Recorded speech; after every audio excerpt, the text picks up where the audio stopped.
जुलाई 2015 को भारतीय जनता पार्टी एक वो निकालती है असम के अंदर, उसमें कहती है कि हेमंत बिश्व शर्मा बहुत बड़ा भ्रष्टाचारी है। 22 जुलाई 2015 को, और एक महीने के बाद 23 अगस्त 2015 को उसको अपनी पार्टी में शामिल कर लेते हैं। ऐसे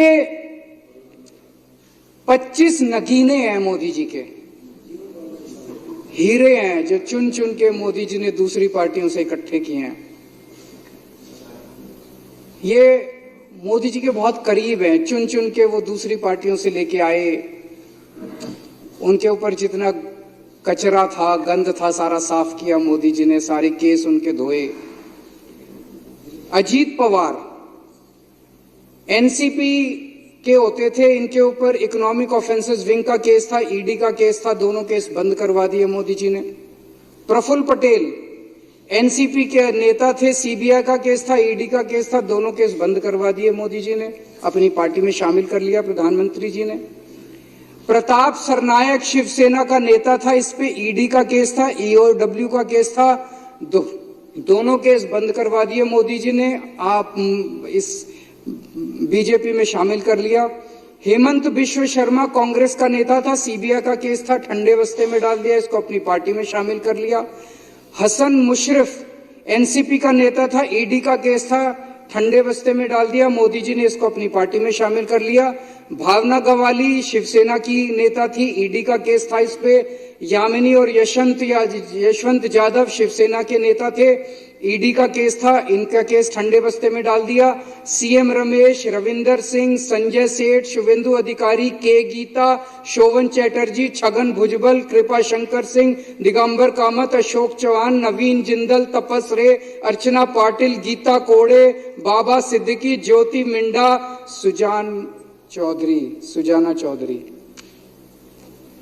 ये इनकी ईमानदारी है।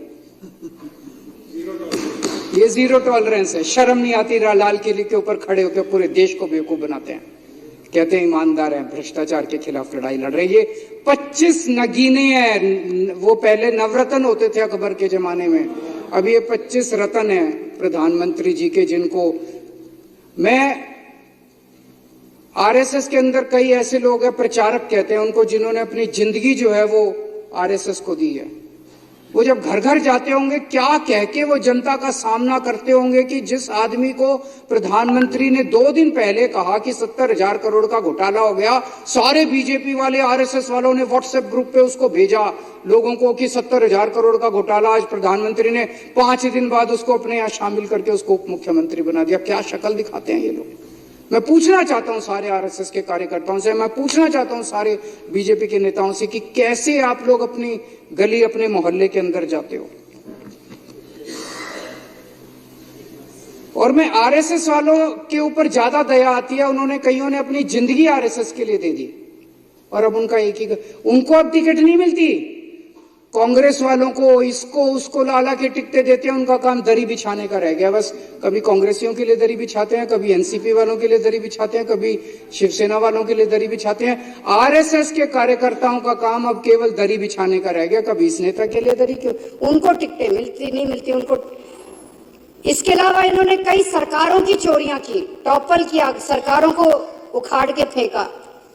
मार्च 2016 से लेके मार्च 2024 तक प्रधानमंत्री मोदी जी ने 13 राज्य सरकारों को 15 बार गिराने की कोशिश की और उसमें से 10 सरकारों को गिराने में सफल हो गए। ये सरकारें नहीं गिराई, ये सरकारों की चोरी की है। ईडी और सीबीआई को भेज के, उनको धमकी देके, उनको लालच देके, पैसे से खरीद के उनकी सरकारों की चोरी की है इन लोगों ने। ये कोई मामूली वो नहीं है कि सरकारें गिरा दी। उत्तराखंड में मार्च 2016 में इन्होंने 9 कांग्रेस के एमएलए तोड़ के और हरीश रावत की सरकार गिराई। 2016 में अरुणाचल प्रदेश में 33 पीपीए के 43 में से 33 एमएलए तोड़ के वहां पे सरकार गिरा दी, वहां सरकार बना ली। गोवा में जुलाई 2019 में इनको बहुमत नहीं मिला मार्च 2017 के रिजल्ट्स में, नतीजन इन्होंने 12 कांग्रेस के एमएलए तोड़ के सरकार बना ली। कर्नाटक में 2019 में इनको बहुमत नहीं मिला, इन्होंने 17 कांग्रेस के और जेडीएस के एमएलए तोड़ के सरकार बना ली। मध्य प्रदेश में 2020 में इनको बहुमत नहीं मिला और इन्होंने 22 एमएलए तोड़ के, ये बहुत सारे केस हैं, 10 सरकारें तोड़ के इन्होंने सरकार बना ली और आज इन्होंने एमसीडी के ऊपर गलत तरीके से कब्जा कर लिया, एमसीडी की चोरी कर लिया आज इन लोगों ने। मैं मोहन भागवत जी से मैंने यही चिट्ठी लिखी थी कि क्या राजनीति में शुचिता होनी चाहिए कि नहीं होनी चाहिए। आरएसएस ने अब खुलेआम कह दिया भाई जो मन में आए करो, आरएसएस ने खुली छूट दे दिया बीजेपी को। यही मैंने मोहन भागवत जी से पूछा था, क्या मोदी सरकार की बेईमानियों और भ्रष्टाचार का आरएसएस समर्थन करती है?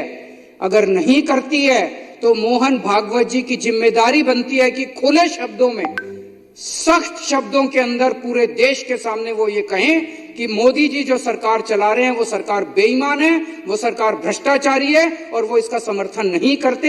ये मोहन भागवत जी की जिम्मेदारी है कि पूरे देश के अंदर वो ये स्टेटमेंट दें।